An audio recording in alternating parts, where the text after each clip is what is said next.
আসসালামু আলাইকুম ওয়া রাহমাতুল্লাহ। আউযু বিল্লাহি মিনাশ শাইতানির রাজীম। বিসমিল্লাহির রহমানির রহিম। ওয়া ইয ক্বালা ইব্রাহীমু লিআবিহি আযারা আতাত্তাখিযু আসনামান আলিহা ইন্নী আরাকা ওয়া কওমাকা ওয়া কওমাকা ফি দালালিম মুবিন। আমরা সকলে বলি আলহামদুলিল্লাহ। সালাত এবং সালাম মুহাম্মদ রাসূলুল্লাহ সাল্লাল্লাহু আলাইহি ওয়াসাল্লাম। সূরা আনআম এর ৭৪ নম্বর একটা আয়াত আমি পড়লাম। আসুন এখান থেকে আল্লাহর এই কথাটাকে আমরা বুঝে নেওয়ার চেষ্টা করব। আমার তৌফিকি ইল্লা বিল্লাহ। ওই যে কলা, আর যখন বললেন ইব্রাহিম আলাইহিস সালাম লি আবিহি, তার বাবাকে, ইব্রাহিম নবী যখন তার বাবাকে লক্ষ্য করে বললেন আজারা, যার নাম হচ্ছে আজর। তাহলে ইব্রাহিমের বাবার নাম কিন্তু আল্লাহ কোরআনে উল্লেখ করেই ফেলাছেন, আজর। তিনি কি বললেন? আতাত্তাখিযু আসনামান আলিহা, আপনি কি এই মূর্তি পূজা করবেন? এই মূর্তিকে আপনি পূজা করার জন্য নিচ্ছেন। আলিহাত মানে হলো যে মানুষের উপাসনা পায়, পূজা অর্চনা পায়। তো মানুষের পূজা অর্চনা উপাসনা তো একমাত্র আল্লাহ পাবে, আর তো কেউ পাবে না। মূর্তি তো পাওয়ার কথাই নাই, মানুষেরও পাওয়ার কোনো কথা নাই। বাবাকে লক্ষ্য করে বললেন যে আপনি এই মূর্তিগুলোকে, আসনাম মানে হলো মূর্তি, এই মূর্তিগুলোকে আপনি পূজা করার জন্য ব্যবহার করতেছেন, উপাসনা করতেছেন। এই কাজটা কি বাবা আপনি জানেন? ইন্নী আরাকা, আমি আপনাকে দেখতে পাচ্ছি, ওয়া কওমাকা, এবং আপনার দেশের জনগণকে দেখতে পাচ্ছি, ফি দালালিম মুবিন, স্পষ্ট বিভ্রান্তির ভেতরে একেবারে নষ্ট হয়ে গেছেন আপনারা। সুস্পষ্ট বিভ্রান্তি, আপনি শেষ হয়ে গেছেন। তাহলে বাবার কাছে ইসলামের দাওয়াত কিভাবে দিতে হয় তার একটা পদ্ধতি কিন্তু এখানে দেখানো হলো। যাই আপনি আল্লাহ রসুলের দাওয়াত দেবেন না, উনি যে ভুল পথগুলোতে আছে ওই ভুল পথগুলো আগে তুলে ধরতে হবে। তাই বোঝা গেল না?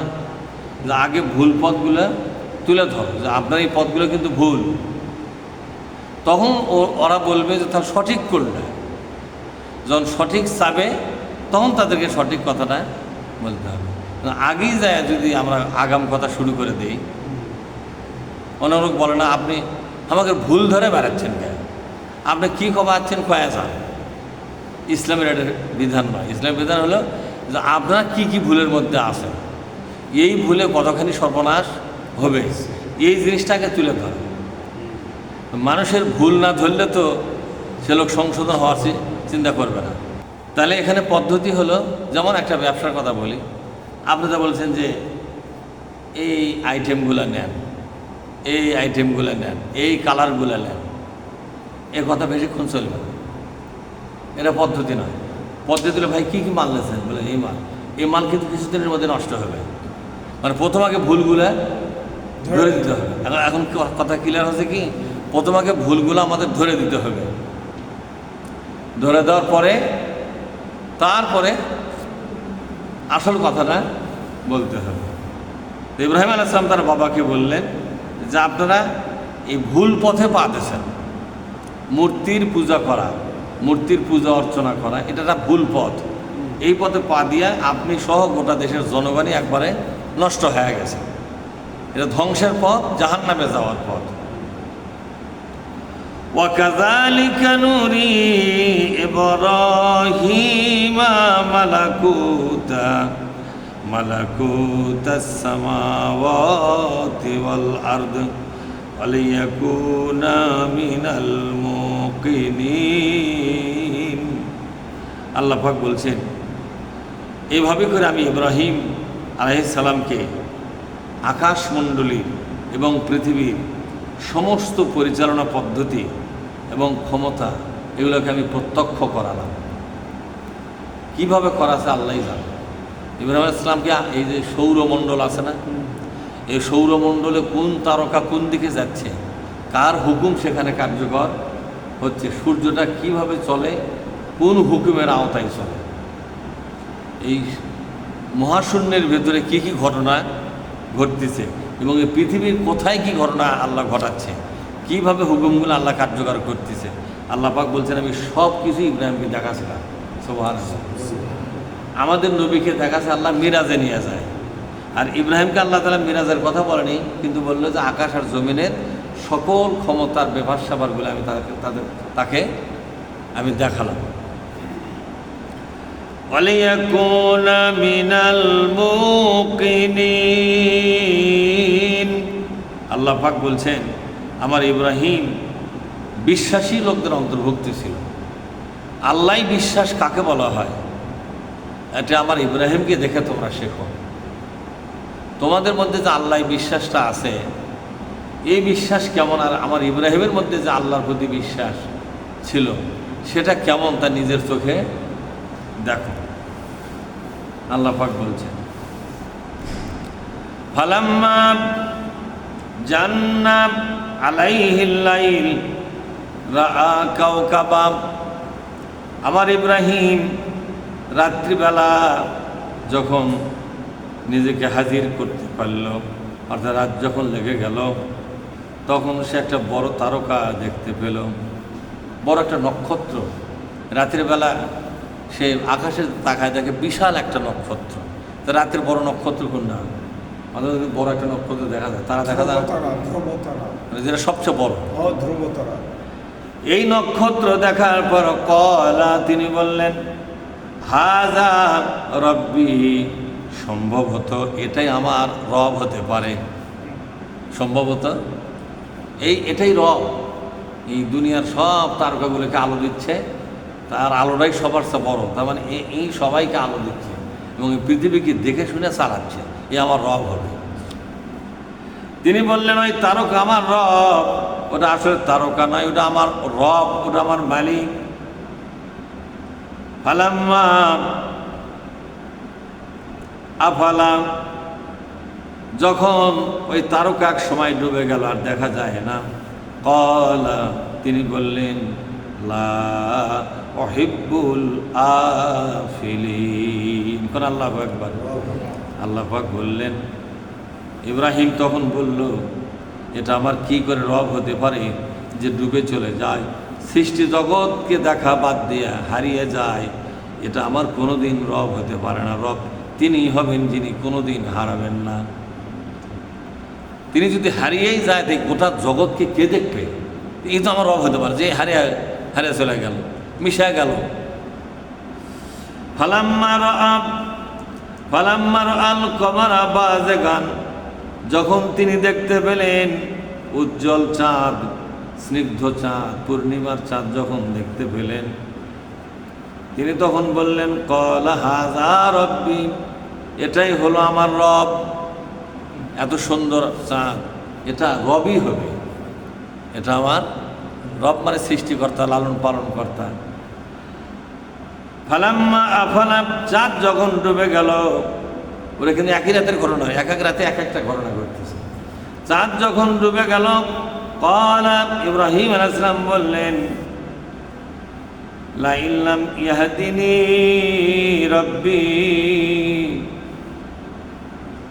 যদি আমার রব আমাকে সৎ পথ প্রদর্শন না করেন, লা আকুনান্না মিনাল কওমিদ দাল্লিন, এই দুনিয়াতে বিপদগামী ছিল যারা, বিভ্রান্ত ছিল যারা, সত্যের পথ থেকে বিচ্যুত হইয়া মিথ্যার পথে চলে যারা দুনিয়ার জীবন শেষ করেছে, আমিও তাদের অন্তর্ভুক্ত হব।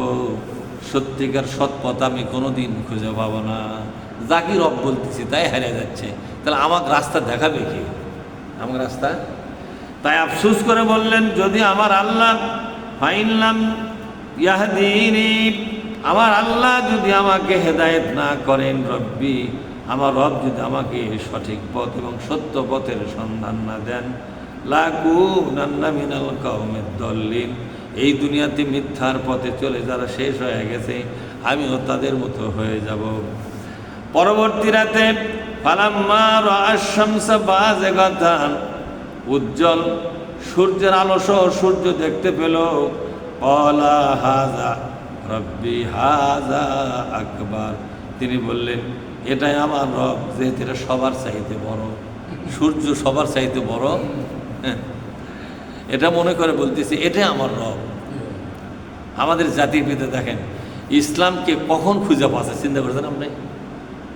আল্লাহ উপরে দেখতেছে, দেখে আমার ইব্রাহিম আর কি কি করে, এইভাবে করে তিনি বললেন এটা আমার রব, সবার চাইতে এটাই বড়, যেহেতু রব হলে সবার বড় হতে হয়, যেহেতু এটা সবার বড়, এদিন ইনি আমার রব হবেন। কিন্তু হঠাৎ করে দেখা গেল সন্ধ্যা যখন লেগে গেল, ফালাম্মা আফালাত, যখন সূর্যটা ডুবে গেল, ক্বালা, তিনি তখন ঘোষণা দিলেন, ইয়া কওমি, হে আমার দেশের জনগণ, ইন্নী বারিউম মিম্মা তুশরিকুন, আল্লাহকে বাদ দিয়ে তোমরা যাদের পূজা করো তাদের সাথে আমার আজ থেকে আর কোনো সম্পর্ক নাই। তিনি একবারে ঘোষণা দিলেন যে না, তোমরা সূর্য পূজা করো, চাঁদ পূজা করো, তারকা পূজা করো, আমি এদেরকেও রব বলে পূজা করতে চেয়েছিলাম, কিন্তু দেখলাম এরা কিছুক্ষণ থাকে তারপরে হারিয়ে যায়। দুনিয়ার কোনো সৃষ্টির খোঁজ খবর নেয় না, নিজেই নিজেকে ধরে রাখতে পারে না যারা, তারা কি করে রব হতে পারে? দেখছেন ইব্রাহিম আলাইহিস বুদ্ধিগুলো দেখেন, যে সূর্য একবার উঠলো কিন্তু নিজেকে নিজে ধরে রাখতে পারলো না, কে যেন তাকে হারিয়ে দিল। চন্দ্র উঠলো, কি সুন্দর চাঁদ, কিন্তু নিজেকে নিজে ধরে রাখতে পারলো না, কে যেন তাকে টান দিয়ে এখান থেকে বিদায় করে দিল। আবার আকাশের সবচেয়ে বড় তারকাটা দেখলাম, তাকেও কিন্তু কেউ না কেউ বিদায় করলো। সুতরাং যারা অন্যের হাতের ইশারায় বিদায় হয়ে যায়, এরা কি করে রব হবে? এরা তো আমার রব হতে পারে না। ও ইরাকের জনগণ, তোমরা এদেরকে রব বলে মেনে নেয়া, তোমরা তাদের পূজা করো। আজ থেকে আমার ইব্রাহিম আমি ঘোষণা দিলাম, তোমাদের এই সমস্ত ভুয়া রব, বাজে রব, মিথ্যা রবের সাথে আর কোনো আমার সম্পর্ক নাই। দেখছেন খাঁটি ঈমান কাকে বলা হয়? ইন্নী ওয়াজ্জাহতু ওয়াজহিয়া লিল্লাযী ফাতারাস সামাওয়াতি ওয়াল আরদা হানিফাও ওয়া মা আনা মিনাল মুশরিকিন। বলেন আল্লাহু আকবার। আল্লাহ পাক বলছেন, ইব্রাহিম আমার বলল, ইন্নী অবশ্যই আমি, ওয়াজ্জাহতু নিজের চেহারাকে ফিরাইয়া দিলাম, ওয়াজহিয়া লিল্লাযী সেই মহা অস্তিত্বের দিকে নিজেকে সুপর্দ করে দিলাম, ফাতারাস সামাওয়াতি ওয়াল আরদা যিনি আসমান এবং জমিনকে নিজের ক্ষমতা বলে দেখাশোনা করেন, সুবহানাল্লাহ, যাকে কেউ বিদায় করতে পারে না, যিনি হারিয়ে যান না, সে মহাবিশ্বের মহান মালিক, মহান রব যিনি, আমি তার কাছে নিজেকে সঁপে দিলাম। হানিফান একেবারে ভেজাল মুক্ত অবস্থায়, এই কথার মধ্যে আমার কোনো ভেজাল নাই, কোনো সন্দেহ, নির্ভেজাল খাঁটি মনে, একেবারে স্বচ্ছ মন নিয়া একনিষ্ঠভাবে, একেবারে একনিষ্ঠভাবে, সলিডভাবে, পিওরভাবে আমি আবার নিজেকে ওই মহাবিশ্বের মালিকের কাছে আমি নিজেকে সঁপে দিলাম। আর কাউকে দুনিয়ার রব বলবো না। আসমান আর জমিন, সূর্য চন্দ্র তারকা গ্রহ নক্ষত্র যার হুকুমে ওঠে এবং ডোবে, সেই মহাবিশ্বের মালিকের কাছে নিজেকে সুপর্দ করে দিলাম। আজ থেকে তিনি আমি আমার রব, আমি তাকেই স্বীকার করি, আর কাউকে নয়। ওয়ামা আনা মিনাল, বলেন ওয়ামা আনা মিনাল মুশরিকিন, আজ থেকে শিরককারীদের সাথে আমি ইব্রাহিমের কোনো সম্পর্ক নাই। ওয়াহাজ্জাহু কওমুহু, তার দেশের জনগণ তার সঙ্গে ঝগড়ায় লিপ্ত হয়ে গেল। মহাসত্যের কথা একবার খালি বলে দেখেন, একদল মানুষ কিন্তু ঝগড়া শুরু করবে, আপনি যা চাষতলে বলেন ওটি ঝগড়া শুরু হবে, আপনার পরিচিত লোকেরাই ঝগড়া করবে। আমার আল্লাহ বলছেন ইব্রাহিমের সাথে দেশের জনগণ ঝগড়া শুরু করল। ইব্রাহিম এই ঝগড়া শুনে, তর্ক বিতর্ক শুনে তিনি বললেন, কলা ইব্রাহিম বললেন, এত হাজ্জুনি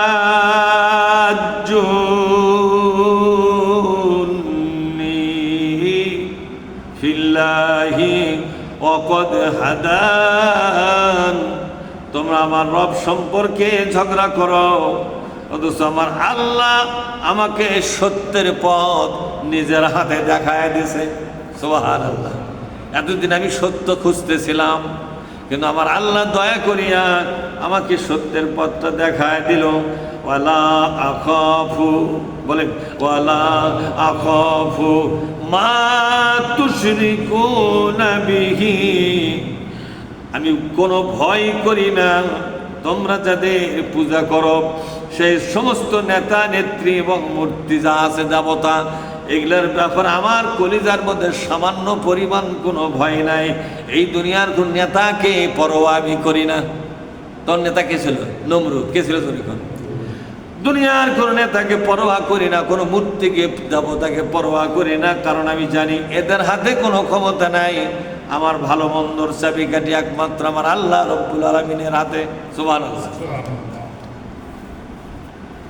ইল্লা ইয়াশা রাব্বি শাইআ, শুধুমাত্র আমার আল্লাহ যা চাইবেন সেটাই হবে। নিজের ইচ্ছায় এদের পূজা আমি করব না। আল্লাহ আমাকে যেদিকে চালাবেন আমি সেদিকে চলবো। ওয়াসিআ রাব্বি কুল্লা শাইইন ইলমা, আমার আল্লাহর জ্ঞান সীমাহীন, এর কোনো সীমা নাই। সুবহানাল্লাহ। আমার আল্লাহর জ্ঞান সীমাহীন। আফালা তাতাযাক্কারুন, আল্লাহ পাক বলছেন, ও দুনিয়াবাসী, এই আলোচনা থেকে তোমরা কি কোনো উপদেশ গ্রহণ করবে না? যারা আলোচনা শুনলো তাদেরকে আল্লাহ বলছেন যে তোমরা যারা এই আলোচনাটা পড়বে অথবা শুনবে, তাহলে এখন কি তোমরা শিক্ষা গ্রহণ করবে না যে কোন দিকে থাকা লাগবে? কথা ঠিক না বাড়ি করে কোন ঠিক? এই জন্য আল্লাহ তাআলা বলছেন, আল্লাযীনা আমানু ওয়া লাম ইয়ালবিসু ঈমানাহুম বিযুলমিন উলাইকা লাহুমুল আমনু ওয়া হুম মুহতাদুন। কোন আল্লাহু আকবার। আল্লাহ পাক বলছেন, আল্লাযীনা আমানু, আর যারা ঈমান আনবে, ওয়ালাম ইয়ালবিসু ঈমানাহুম বিযুলমিন, ঈমানের সাথে কোনো শিরক যুক্ত করবে না। ঈমান আনার পরে শিরক কোনটা বলা হয়? ঈমান আনার পরে যদি একদল নেতা মানা হয়, রাজনীতির বেলায়, কিসের বেলায়? রাজনীতির বেলায় একদল নেতা মানা হলো, যেই নেতারা আল্লাহর কোরআনের নেতাগিরি করবে না, কোরআন বাদ দিয়ে রাজনীতি করে, এরকম লোক আছে না নাই? আল্লাহ পাক বলছেন, যারা ঈমান আনার পরে ওই ধরনের অপরাধ করবে না, ওই ধরনের ভুল তারা করবে না। এই ভুল যদি না করে তাহলে আমি আল্লাহ তাদেরকে নিরাপত্তার ঘোষণা দিলাম। সুবহানাল্লাহ। লাহুমুল আমনু, তারাই সত্যিকার নিরাপত্তা লাভ করবে। ওয়া হুম মুহতাদুন, তারাই হেদায়েত প্রাপ্ত হবে। তাহলে হেদায়েত পাওয়ার শর্ত হচ্ছে আমাদেরকে শিরক মুক্ত জীবনযাপন করতে হবে। শিরক যদি ছাড়তে পারি আমরা হেদায়েত প্রাপ্ত হব। শিরক হলো দুই ধরনের, একটা হলো বস্তুবাদী শিরক, অর্থাৎ মূর্তি, চন্দ্র সূর্য, গাছ, পানি, আগুন আছে না, এগুলোর পুজো অনেকেই করে, সাপের পূজাও করে না বস্তু। আর একটা নীতিগত শিরক, নীতিটা হলো জাতীয়তাবাদ একটা শিরক, ধর্মনিরপেক্ষতাবাদ একটা শিরক, সমাজতন্ত্র একটা শিরক, পুঁজিবাদ একটা শিরক, এরপরে মানুষের তৈরি করা সকল আইন কানুন, এগুলো হলো শিরক। এগুলো হলো নীতিগত শিরক। কি নীতিগত শিরক? আল্লাহ পাক বলছেন, তোমরা বস্তুগত শিরক করো কিংবা নীতিগত শিরক করো, উভয় শিরকের জন্য তোমাদের ইবাদত বন্দেগী সব বাতিল হবে। কিয়ামতের দিন তোমাদেরকে বিনা হিসাবে জাহান্নামী করা হবে। নাউজুবিল্লাহ। তাহলে আমরা মুসলমানরা কিন্তু বস্তুগত শিরক করি না। আমরা কি মূর্তি পূজা করি? করি না। আমরা কি করি? নীতির পূজা করি। মানে আমি মুসলমান হয়ে এমন একটা রাজনৈতিক দল করি যে দলের মধ্যে কোরআন কায়েমের কোনো আন্দোলন নাই, এরকম দল যে আমরা করি, এটাই হলো নীতির শিরক, নীতিগত শিরক। তার কোরআনের আইনের বাইরে, কোরআনের সমাধানের বাইরে যত সমাধান মানুষের হাতে তৈরি হচ্ছে, সব সমাধানকে শিরক বলা হচ্ছে। এটা বোঝাই যাচ্ছে তো, কোরআনের বিপরীত হয়ে গেছে ওগুলা, কোরআনের বিকল্প হয়ে গেছে ওগুলো, ওগুলো শিরক। কোরআনের বিকল্প যেগুলো সেগুলো শিরক, কোরআনের আইনের বিকল্প আইন সবগুলো হলো শিরক। কোরআনের রাজনীতি বাদ দিয়া ভিন্ন রাজনীতি যারা করবে ওটাও শিরক। তাই আল্লাহ তাআলা বলছেন, যারা ঈমানের সাথে শিরক করবে না বলে ঘোষণা করবে, সেটা নীতিগত শিরক হোক কিংবা বস্তুগত শিরক হোক, যেই শিরকই হোক না কেন, এই শিরক যদি না করে আমি আল্লাহ দুইটা পুরস্কার দেব। একটা হলো আমি তাকে নিরাপত্তা দান করব, আর আমি আল্লাহর পক্ষ থেকে তার জন্য হেদায়েতের দরজাখানা খুলে দিব। ওয়াহুম মুহতাদুন, তাদের জন্য হেদায়েতের দরজা খুলে দিব। মহাবিশ্বের মালিক আল্লাহ পাক এই কথাটা বুঝবার তৌফিক দান করুন। আমিন। আসসালামু আলাইকুম ওয়া রাহমাতুল্লাহ।